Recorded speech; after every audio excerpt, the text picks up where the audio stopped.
翻动指尖的一页纸，写满别人没说出口的人生。我们站在绿线之上，一脚故乡，一脚他乡。每一枚印记落下，都是一次把世界划开一寸长。抬起眼，迎着光，看真相也看慌张。守住这扇门的缝隙，让回家的路始终发着亮。镜头掠过排队人潮，有人微笑，有人眼神飘。一支红色行李箱，绑着褪色过往和破旧的泥道。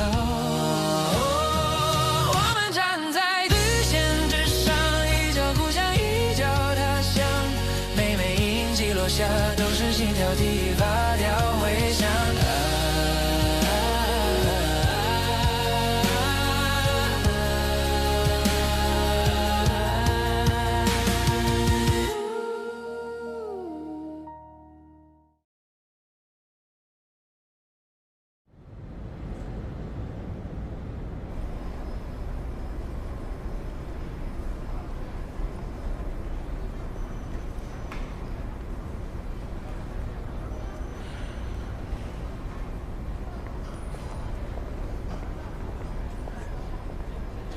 老田，一块走啊！啊，你先走，我等会儿还要加班。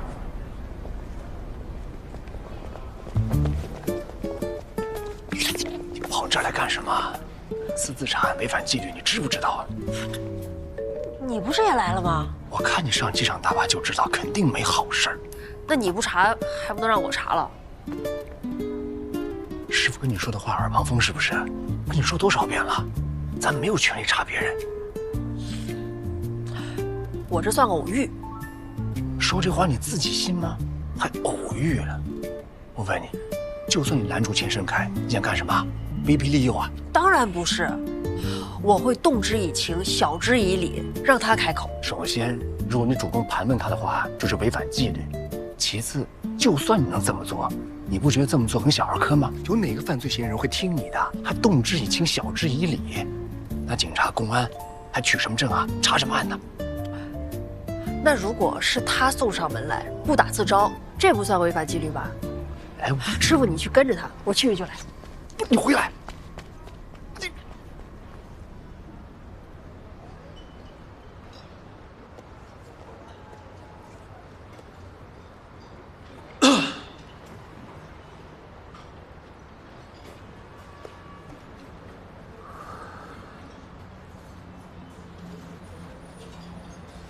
喂，老婆，今天又要加班，我晚点回去，你跟甜甜别等我了。宵夜想吃什么？我给你带。嗯，好，那我先挂了，拜拜。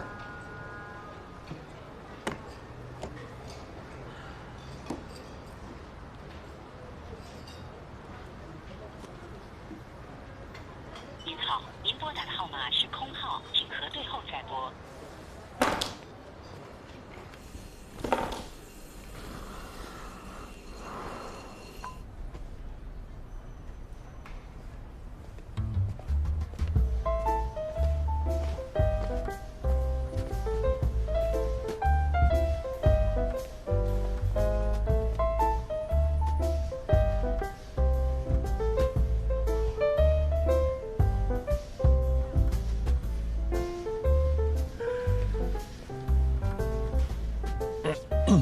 哎，这儿。师傅，是我。你穿成这个样子，你是担心钱盛凯他关注不到你是不是？我就是故意要让他关注到我。他人呢？不知道。我不是让你跟着他吗？师傅，你傻叫我师傅。对不起，着急了。回忆一下啊，他下楼的时候什么都没拿，是吧？跟同事打招呼的时候，他指了一下上边。潜台词的意思就是说他马上回来，所以我觉得，他就是去吃个饭，吃完饭马上回来的。你这一点没有关注到吗？师傅，你这百步识人的本事可得赶紧教我了，我怎么什么都看不到？行了，说说吧，穿成这个样子，准备怎么干呢？我裹得这么严实，是因为钱盛凯在机场见过我，我不能让他认出来嘛。然后呢，怎么办？我怎么说你就怎么配合，好吗？嗯。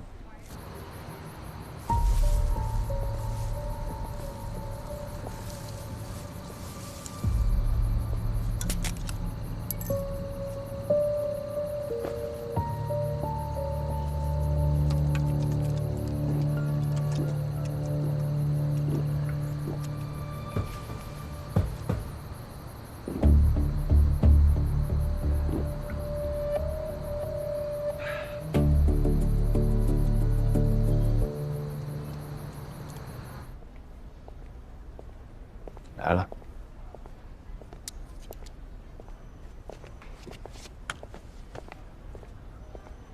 すみません。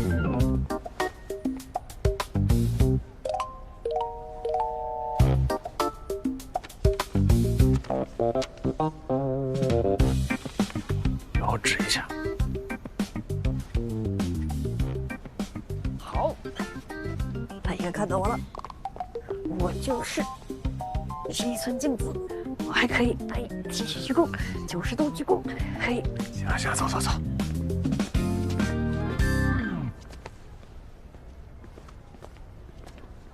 你是怎么想到这办法的？钱盛凯有着一份收入不错又体面的本职工作，所以他不同于那些职业走私分子。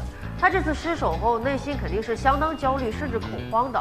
而且我记得当时在旅客检查室外，他应该是见过西村镜子的。就算他听不懂日语，他也一定看见了那个基因样本盒。那么他就基本上明白，这个日本女人跟他干的是同一件事儿。所以我故意让他看见一个说日语的女人和你在一起。如果他想证实自己是不是会被卷入后续的案件调查中，没有别的办法，他只能来找我们。你就这么肯定？也不是，但是来都来了，不吓唬他一下，岂不是白跑一趟吗？再次重申，违反纪律擅自行动，没有下一次，记住了吗？是，师傅。上车。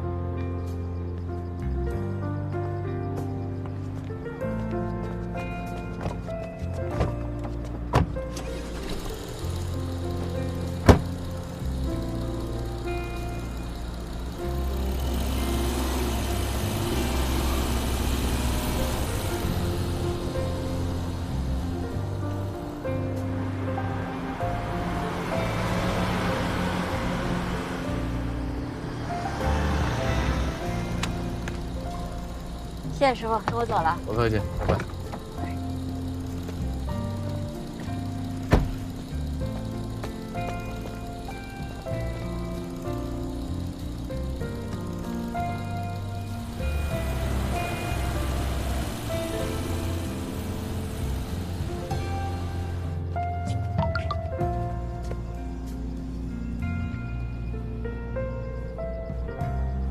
谢谢师傅。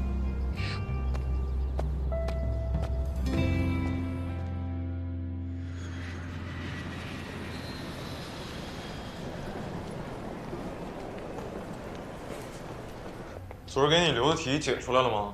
小黄花，哎，老伙计提醒啊，博文都难住了。我跟你说啊，你师傅就印证了那句话：话少的男人都是狠角色啊。哎，不服再来啊！你看这个，先头。哦，好，没事。他俩玩什么呢？哎呀，可无聊了那游戏，他们每次半前半后都喜欢玩这个。说是呢，有一张图片，你盖住图片上的一角，然后猜后面的东西是什么。这游戏啊，还是你师傅发明的。我师傅发明的。嗯，听着挺有意思的，你去看看。特无聊。哎，干啥呀，大姐？算我一个呗。不是，我说你们玩的游戏带我一个呗。你确定你要玩吗？来真的？来真的呀。那来呗。没问题啊。反正咱科呀，所有人都得会玩。你师傅研究的，这什么？蝴蝶。哎呀，没那么简单，要精确到产地和品种。 3、产地2、1，光明女神闪蝶，产于南美亚马逊流域。正确。还来吗？我不怕被虐，被虐才能进步嘛。来，向你师傅啊，别着急。老火昨天出的一道题，连博文都难住了。这个什么？小黄花。什么？快说。月季不是玫瑰，师傅好，什么玫瑰？伊豆舞女产自日本。伊豆舞女产自日本。哎，果壳不带你这样的啊，作弊没法玩。徒弟太弱了，没办法。郭科就是怕咱你好，李简一科。千里迢迢跑这解围哦，找郭科啊？你师傅就是这样，对你呢凶巴巴的，但是私底下一有外人，哎呀，老糊涂郭科，子了。你电话。哦，来了。看这个，这什么？这个是香蕉树。哦，对我刚想说就是。您好，我是郭聪。哎，刚想说，这巴西钱先生，你有话跟我说啊？现在吗？好，机场咖啡厅，一会儿见，拜拜。被你猜中了，钱盛凯来了。真是他呀！哎，师傅，等等我。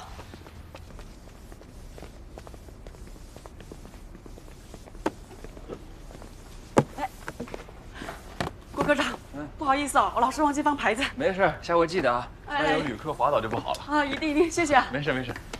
郭科，哎，辛苦了。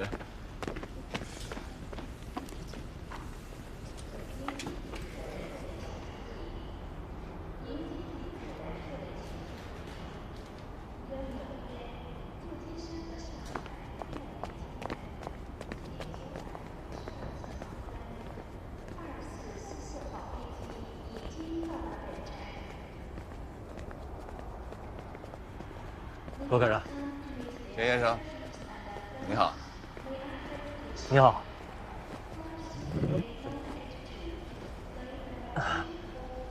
郭科长，冒昧打扰二位了。我是想问一下，上次那个外籍女人，你们是不是也放了？钱先生，您这个问题啊，涉及到海关办案，所以不能透露。啊，是这样。前2天我在外面好像看见他们，跟他在一起那个人，跟您还有点像。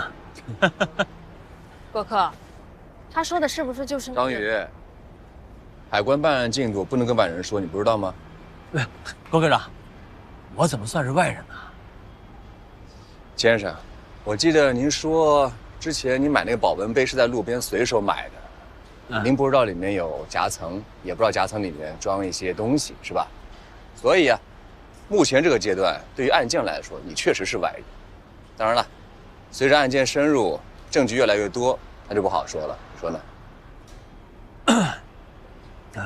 我就是想了解一下办案进度，毕竟我也是当事者嘛。办案进度呢，确实无可奉告。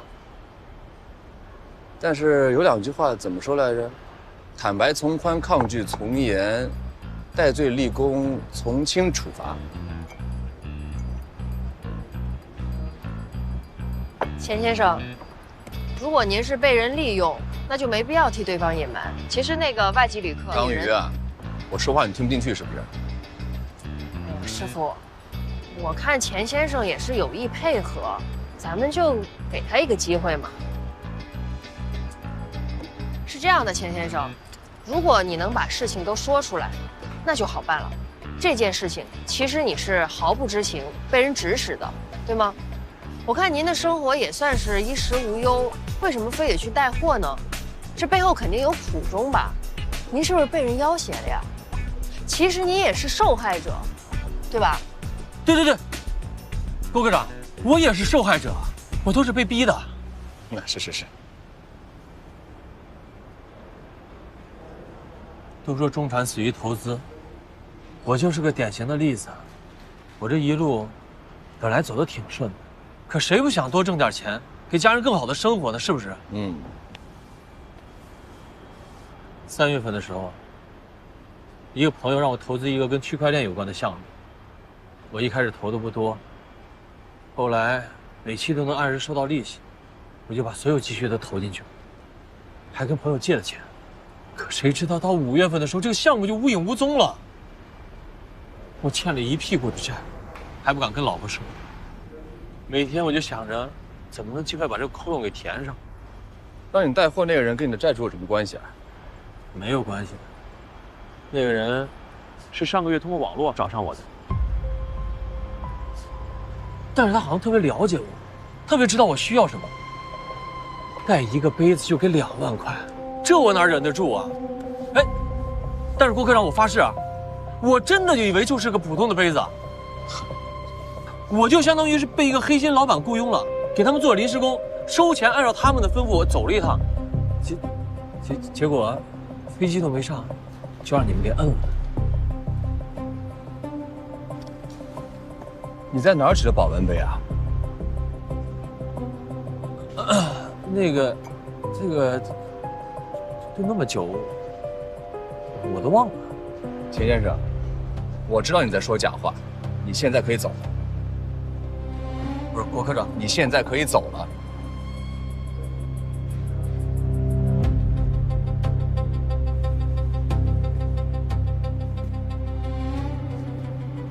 钱先生，你还要继续赌下去吗？你说什么？你为了获得暴利投资区块链，不惜用整个身家去赌。你明知道带一个杯子就能拿2万块，这事儿不正常，但你还是赌你能安然过关。现在你还要赌，你赌我们找不到艄公，这样你就能全身而退是吗？但是我告诉你啊，钱先生，所有的赌徒都只会有一个结局，那就是输，输到一无所有。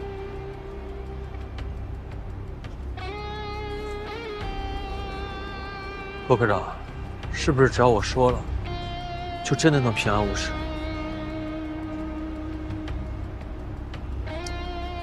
钱先生，其实刚才我们已经说过了，我们愿意相信你是受害者，所以你只要把真相说出来，其实你是有机会的。我说，我答应带货以后，接到一个电话，然后我开车去了明镜路的一个小巷子，但是没见到人。去的时候，钱已经放在垃圾桶里了。杯子跟行李箱是当天早上在一辆车的后备箱里拿的。所有的步骤和说辞都是打印好的，上面还提示我看完之后要把它烧掉。在机场的时候，我收到一张照片，照片上是这位女士。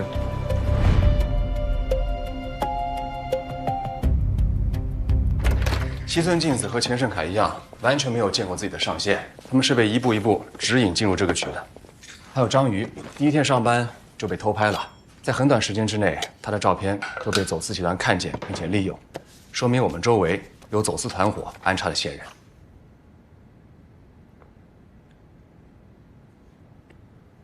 机场有上万名工作人员，有很多部门的工作区域和我们是有交集的。报告，报告，前副馆长，郭科，娃娃又出现了。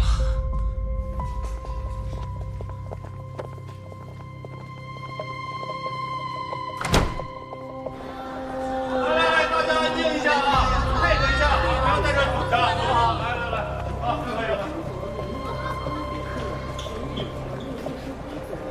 我刚才就在这里，正准备洗手啊！你们机场那个保洁也是的，那个洗手液没有了，也不赶紧加回去的。哎呦，那个娃娃就在那个垃圾桶上面放着啊！我以为谁家小孩子贪玩放到上面了吧，我就进一看，哎呦，那个娃娃整的老恐怖的，你晓得吧？你说现在啊，这个设计玩具的这个人，这个脑袋是不是瓦特掉了呀？啊，给小孩子抱的玩具，你设计那么可怕干什么呀？哦呦，吓死个人了！哎，我正在那洗呢，他突然间就叫了起来，哎呦！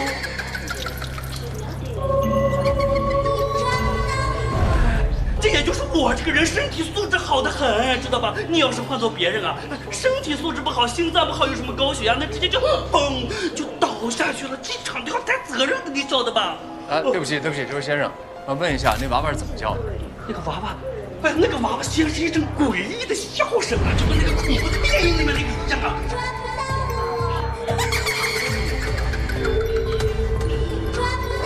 哎呀，哪个电影我记不得了嘛。反正肯定是做了那个变声处理，就是把那个声音做得很诡异，那个娃娃那个声音，感觉说了有个5、6遍的样子，然后又开始笑啊！哎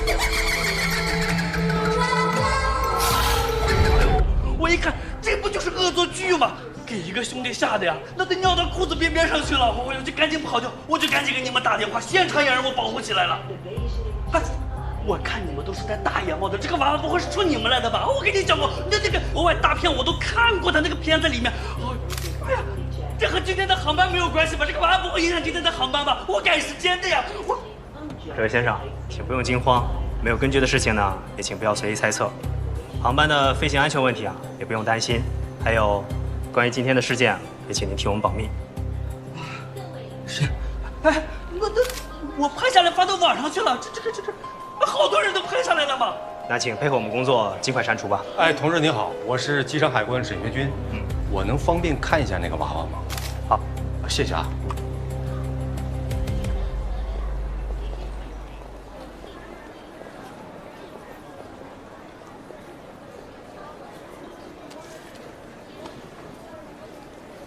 这个娃娃背后粘着一个老人机，应该是设置了闹铃，铃声就是那个童声。哎，同志，麻烦您再把正面给我们看一下。这2个娃娃呢，我是在网上查过，他们的胸针很明显是之后别上的，样子很像咱们海关官徽里商神赫尔墨斯的权杖。好，谢谢。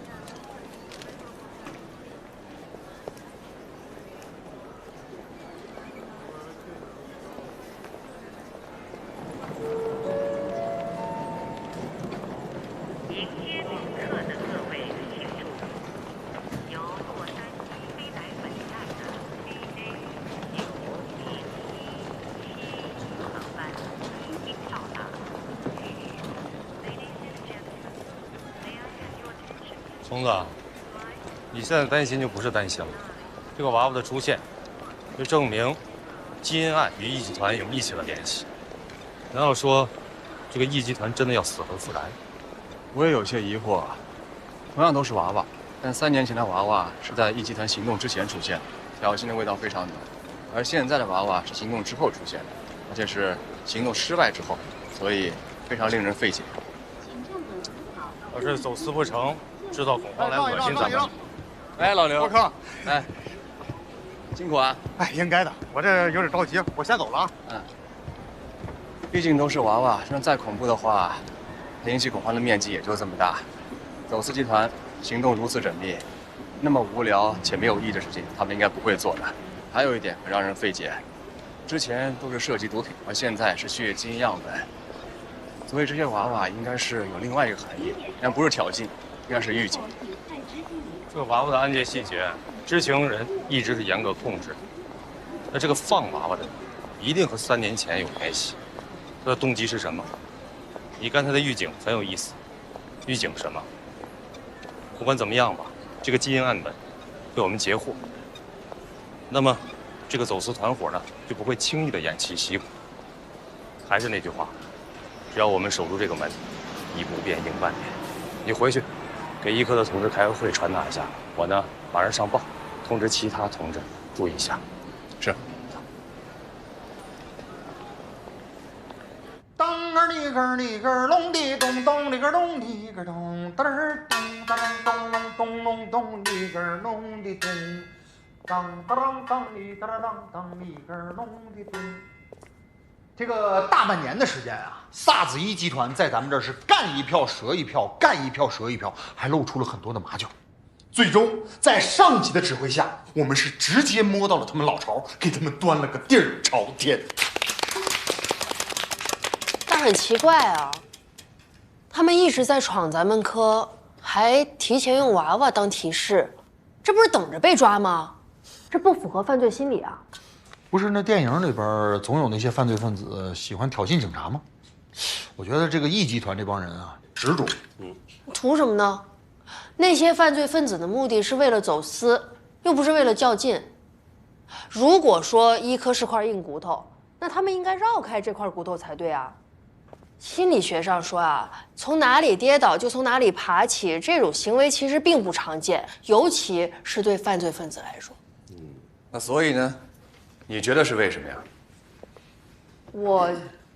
我只是猜测，师傅。没关系啊，说来听听。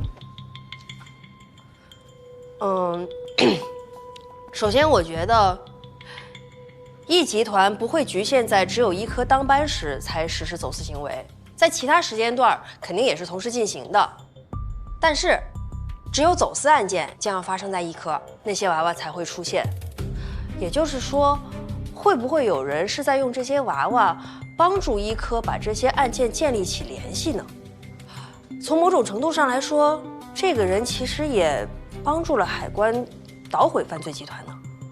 哎，别说章鱼这个脑洞开的可以啊！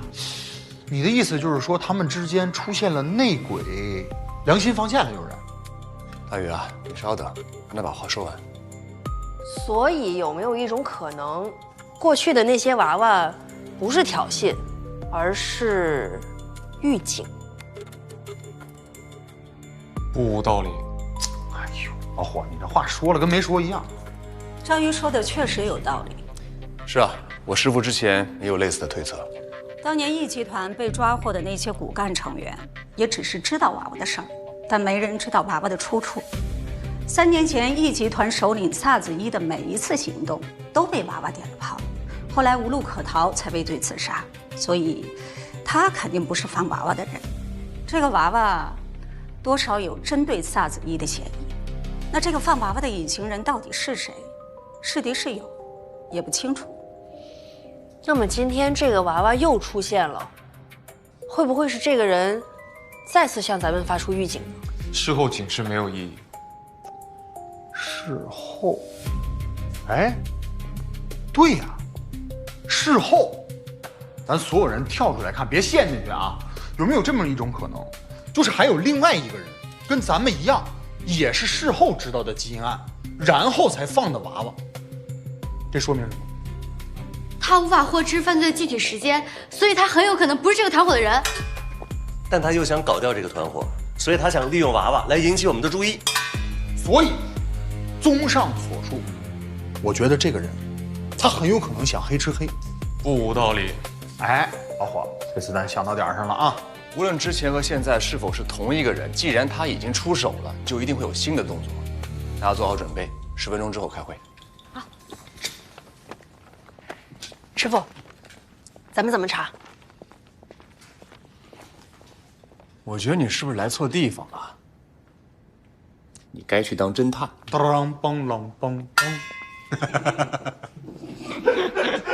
以为我不想？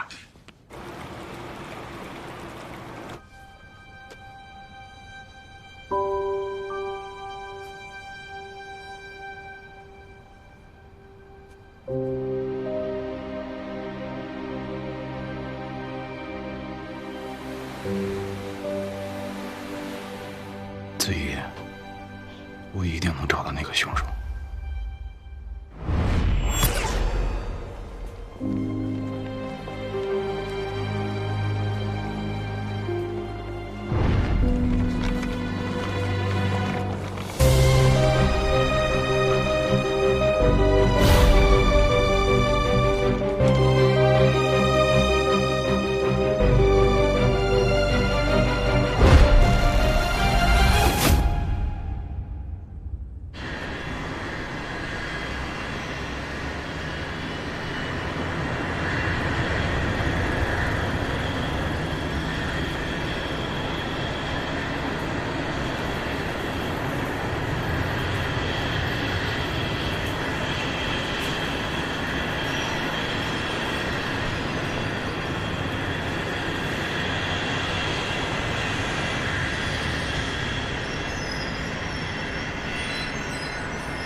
老家伙，想他了。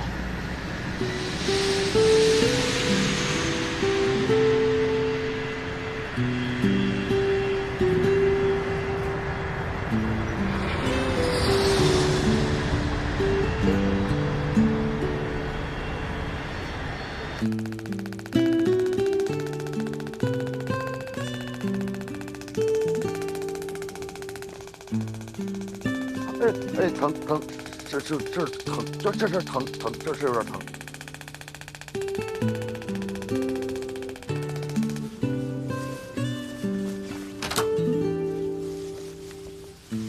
师傅，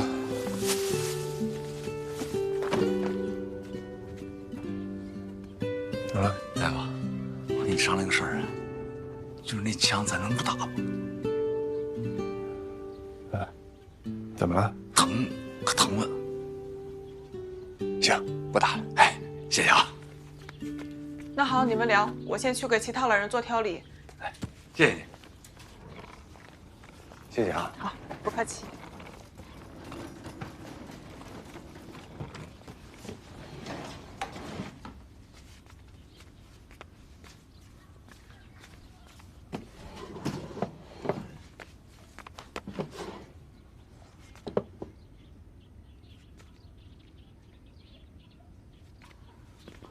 小宋儿，我笔记本呢？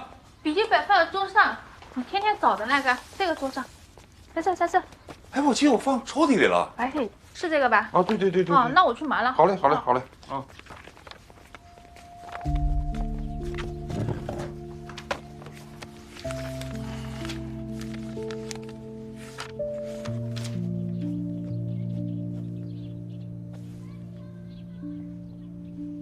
你怎么来了？本来姜师傅也来看您的，但是他上有老下有小的，身不由己，他给我拿点钱，说是买点吃的给您带过来。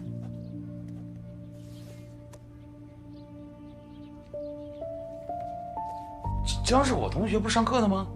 你是不是又逃课了？没有。哎呦，我总啊，我跟你说多少遍，这初任培训班就这么1个月，你又是零基础，你再不努力的话，你怎么跟那些海关院校毕业的学生比啊？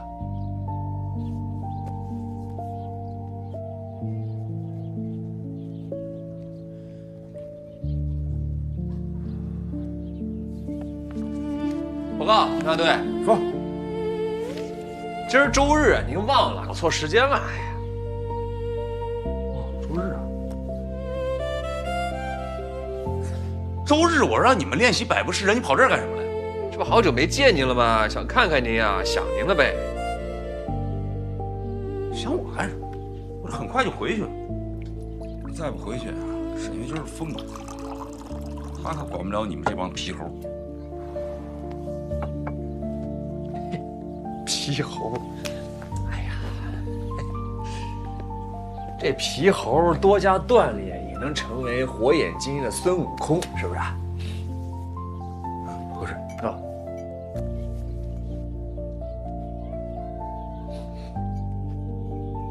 你看师傅，这外面空气可好了，带您出去透透风。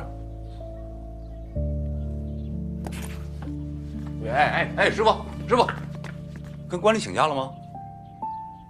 请假了，真请了，真请了。走，是。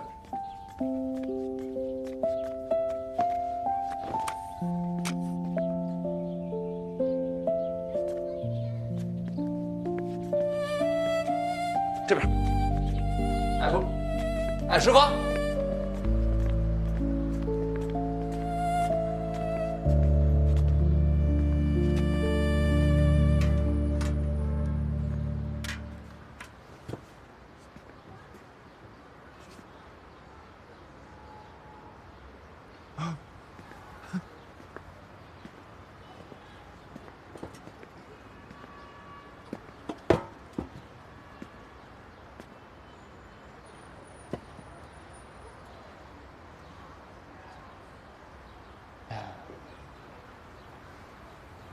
跟你说个事儿，师傅，我也做师傅了，收了个女徒弟。您说，我哪会带什么徒弟啊？我只跟过您一个师傅，您这铁血风格，我带个小子还行，这个女孩子，这个轻重缓急的，我也把握不好这个分寸呢。新来的？对，新来的。哎呀，是个好苗子啊，学心理学出身的，比我强多了。我也不知道您还记不记得萨子怡？前两天关里出了个案子，跟当年萨子怡的犯罪方式非常相似，也是弄了一大堆烟雾弹。不过您放心，我都抓住了。那个娃娃又出现了。娃娃什么娃娃？抓住了吗？抓住了，一定要抓住他。冯子，你马上要成为一名中国海关，一名国门卫士。师傅对你的要求就是忠诚、干净、有担当，明白吗？明白，师傅。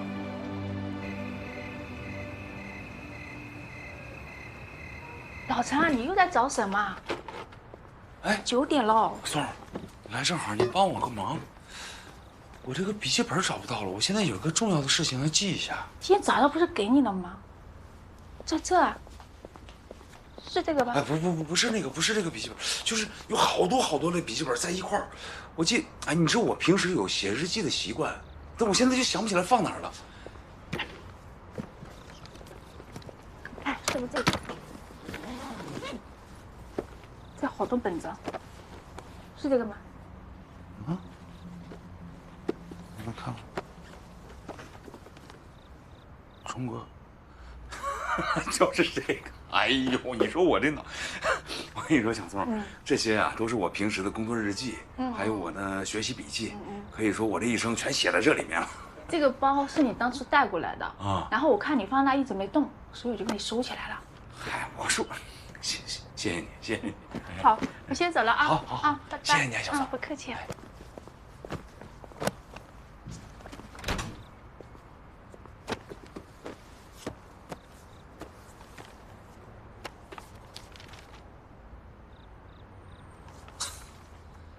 疗养系。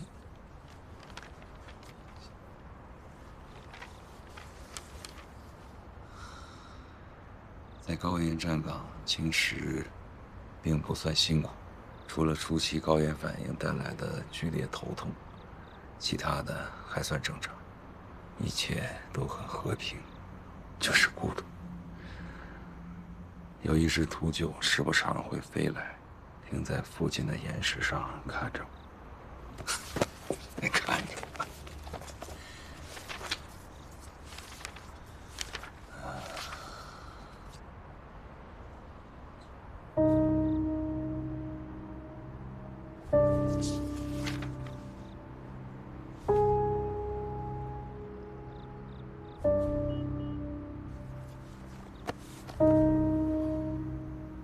娃娃，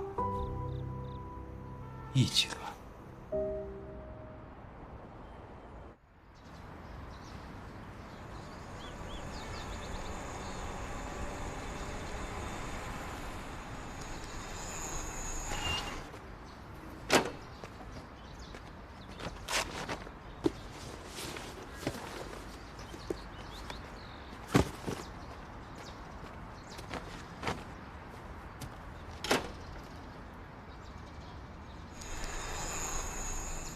哎，老秦，哎，那个教官的快递呢？啊，在那个快递桌上。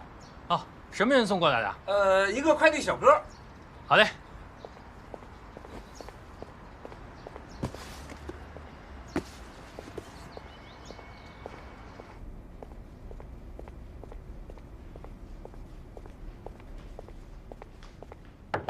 进。教官，您的快递到了。快递？我没有接到快递电话呀，是不是打到办公室去了？没有，是门卫打电话让我过去拿的，上面写着赵馆长收。那门卫有没有说是什么人送的？问过了，就是普通的快递小哥。好，我知道了，放下吧。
这个是今天早上寄到我这儿，跟娃娃一起的还有这个。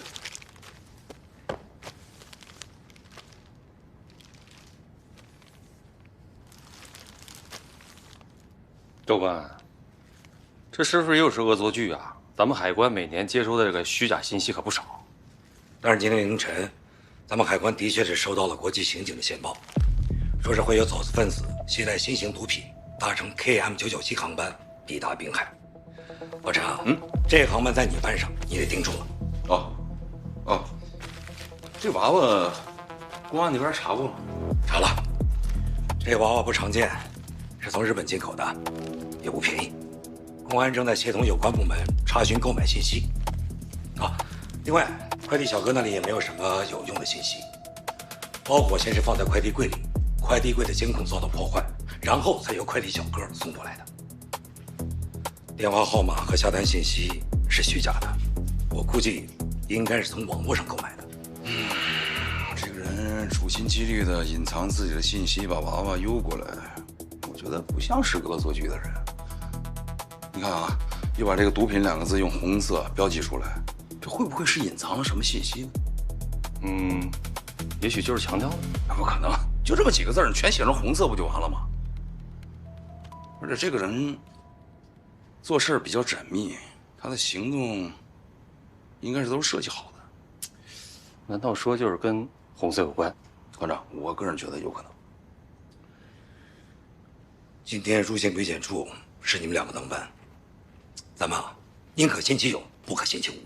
告诉同志们，让他们加强检查力度。是。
回头看，